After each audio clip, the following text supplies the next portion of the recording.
हमारे पास आज एक ऐसी किताब है जो मतलब आपको अंदर तक हिला सकती है।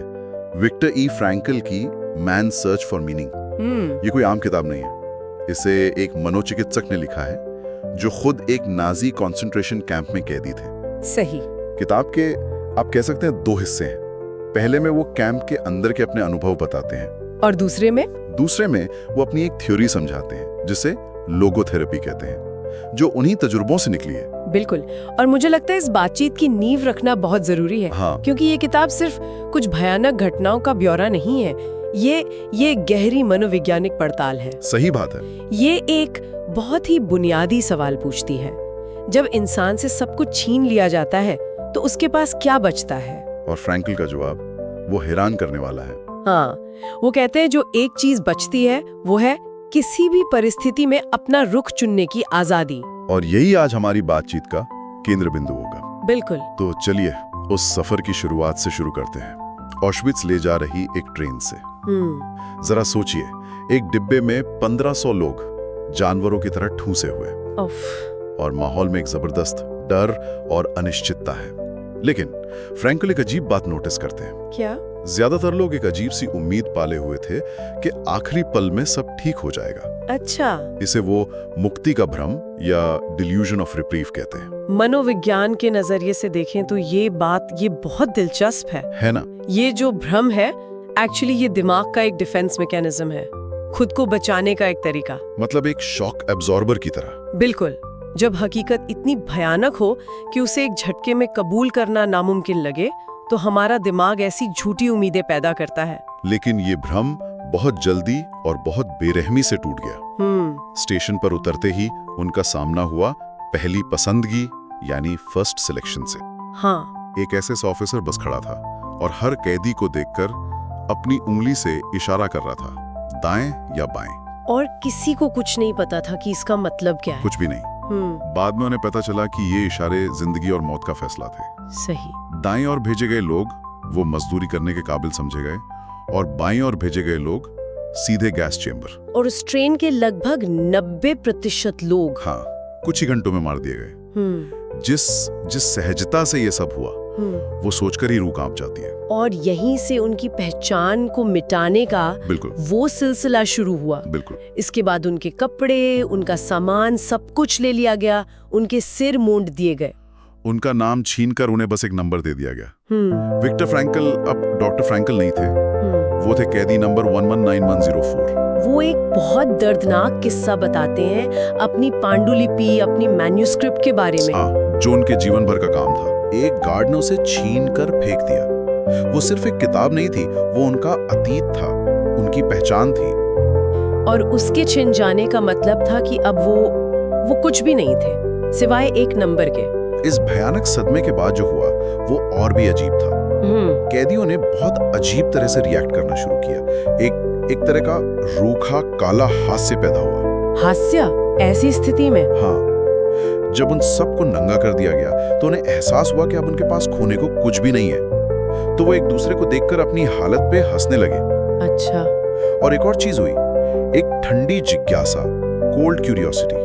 उसका क्या मतलब? उनका दिमाग जैसे उनके शरीर से अलग हो गया था। वो सोचने लगे, देखते हैं क्या होता है, क्या मैं इस बर्फ में बिना जूतों के चल पाऊंगा? ये सुनने में अजीब लगता है, लेकिन ये भावनाएं सुन्न हो जाने का संकेत थी। मतलब इमोशनल स्विच ऑफ। मौत और दर्द का सामना करते हैं तो आपका दिमाग खुद को बचाने के लिए ऐसा करता है। ये टूटने से बचने का एक तरीका था। सही।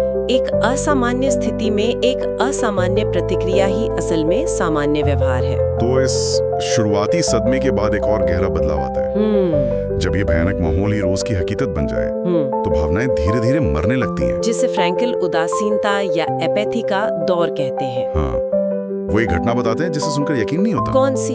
एक दिन वो अपना थोड़ा सा सूप पी रहे थे और खिड़की से बाहर देखा 2 कैदी उनके एक साथी की लाश को घसीटते हुए ले जा रहे थे। लाश का सिर पत्थर की सीढ़ियों से टक टक करके टकरा रहा था। और फ्रैंकल? उन्होंने ये सब देखा और बिना किसी एहसास के अपना सूप पीते रहे, जैसे कुछ हुआ ही नहीं हो। यहाँ उदासीनता एक जरूरी सुरक्षा कवच बन गई थी, एक तरह से खुद को बचाने के लिए। हाँ, जब हम आज की दुनिया में भी लगातार तनाव या बुरी खबरों का सामना करते हैं तो हमारा दिमाग भी सुन्न होने लगता है, सही। जिसे हम बर्नआउट कहते हैं। वो भी इसी उदासीनता का एक रूप है। और शारीरिक दर्द से कहीं ज्यादा तकलीफदेह था मानसिक दर्द। अपमान। हाँ, फ्रैंकल लिखते हैं कि गार्ड्स की मार से शरीर पर जितना दर्द होता था उससे ज्यादा चुभन उस जिल्लत से होती थी। उनको ये एहसास कराया जाता था कि वो इंसान नहीं है। बिल्कुल। एक फोरमैन था जो फ्रैंकल को सुअर कहकर बिना किसी वजह के पीटता था। और ये कैंप के सिस्टम का एक सोचा समझा हिस्सा था। मतलब लक्ष्य सिर्फ कैदियों से काम करवाना नहीं था, लक्ष्य था उनकी मानवीय गरिमा को पूरी तरह से कुचल देना, ताकि वो खुद को इंसान समझना ही बंद कर दें। सही कहा। इसीलिए कैंप में जिंदा रहने की असली लड़ाई सिर्फ भूख और ठंड से नहीं थी, बल्कि अपनी इंसानियत को बचाने की थी। तो फिर सवाल ये उठता है कि इस नर्क में जीने का कोई मतलब कैसे ढूंढा जा सकता है? का इनर लाइफ और भी ज्यादा गहरा होता गया। सही। जाहिर है कुपोषण की वजह से वो हर वक्त खाने के बारे में सोचते थे। ये तो स्वाभाविक है। लेकिन जो बात चौंकाने वाली है वो ये कि यौन इच्छा जैसी चीजें वो लगभग पूरी तरह खत्म हो गई थी। ये मानसिक बदलाव बहुत कुछ कहते हैं। खाने पर इतना ज्यादा ध्यान देना ये दिखाता है कि कैसे हमारी बुनियादी शारीरिक जरूरतें हमारे दिमाग पर हावी हो सकती हैं। लेकिन इसके साथ जो दूसरी चीज हुई, हाँ, वो ज्यादा जरूरी है। कुछ कैदियों ने इस भयानक हकीकत से बचने के लिए अपनी यादों में, अपनी कल्पना में पनाह ली। ये सिर्फ हकीकत से भागना नहीं था। नहीं, ये जिंदा रहने का एक तरीका था। उन्होंने बाहर की दुनिया के नर्क के जवाब में अपने अंदर एक जन्नत बनाई। फ्रैंकल अपने सबसे मार्मिक अनुभवों में से एक बताते हैं। एक सुबह वो बाकी कैदियों के साथ बर्फीली ठंड में काम पर जा रहे थे। पैर सूजे हुए थे, शरीर कांप रहा था। तभी अचानक उनके दिमाग में उनकी पत्नी की तस्वीर बहुत साफ उभर आई। अच्छा। वो मन ही मन उससे बातें करने लगे, उसकी मुस्कान देखने लगे, और उस एक पल में उन्हें एक सच का एहसास हुआ। क्या? इंसान का उद्धार प्रेम के जरिए और प्रेम में ही है। ये अनुभव वाकई में बहुत शक्तिशाली है। लेकिन एक सवाल मन में आता है, क्या ये सिर्फ एक खूबसूरत ख्याल नहीं था, उस भयानक असलियत से भागने का एक तरीका? ये बहुत जरूरी सवाल है। और फ्रैंकल के हिसाब से ये सिर्फ भागना नहीं था। तो फिर क्या था? ये अपने जीवन को एक बड़ा मतलब देना था।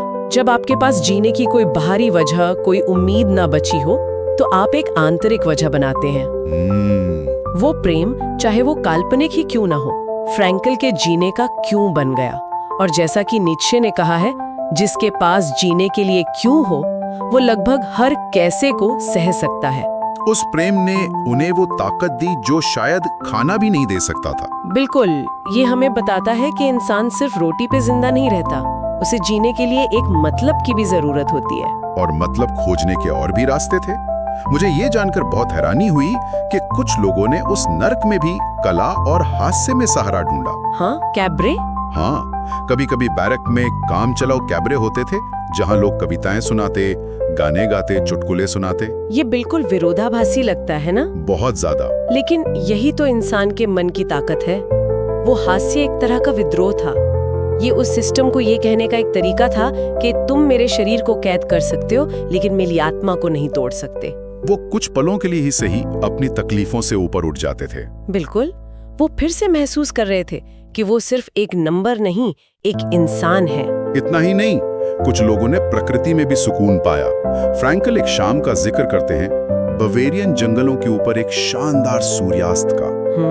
सारे कैदी एक पल के लिए रुक गए और इस खूबसूरती को देखने लगे, जैसे वो अपनी सारी पीड़ा भूल गए हो। ये सारे उदाहरण हमें एक ही बात सिखाते हैं कि मतलब हर पल में मौजूद है। हाँ, मतलब कोई बहुत बड़ी रहस्यमयी चीज नहीं है। वो किसी अपने की याद में मिल सकता है, एक सूर्यास्त की खूबसूरती में मिल सकता है, या मुश्किल घड़ी में एक चुटकुला सुनाने में मिल सकता है। सही। ये इस बात का सबूत है कि इंसान का मन सबसे निराशाजनक हालात में भी मतलब पैदा कर सकता है। तो आज की इस गहरी बातचीत को अगर समेटें तो विक्टर फ्रैंकल के अनुभव हमें यही दिखाते हैं कि जिंदगी का एक मतलब हमेशा होता है, चाहे हालात कितने भी खराब क्यों ना हो। हाँ, और ये मतलब हमें चुनना पड़ता है। ये प्रेम में, किसी मकसद में, या बस अपनी तकलीफ को हिम्मत और गरिमा के साथ सहने के तरीके में मिल सकता है। बिल्कुल।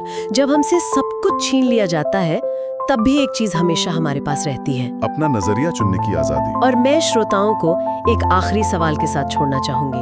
जरूर। फ्रैंकल अक्सर दार्शनिक नीत्शे का वो मशहूर कोट दोहराते थे, जिसके पास जीने के लिए क्यों है, वो लगभग हर कैसे को सह सकता है। आज की दुनिया में जहां हमारी मुश्किलें शायद उतनी बड़ी नहीं है, फिर भी हम सब अपनी अपनी लड़ाइयां लड़ रहे हैं। तो सवाल ये उठता है कि हम अपनी जिंदगी का क्यों कैसे ढूंढें, और क्या ये जानना कि हम किसी वजह से तकलीफ उठा रहे हैं उस तकलीफ को सहना वाकई आसान बना देता है।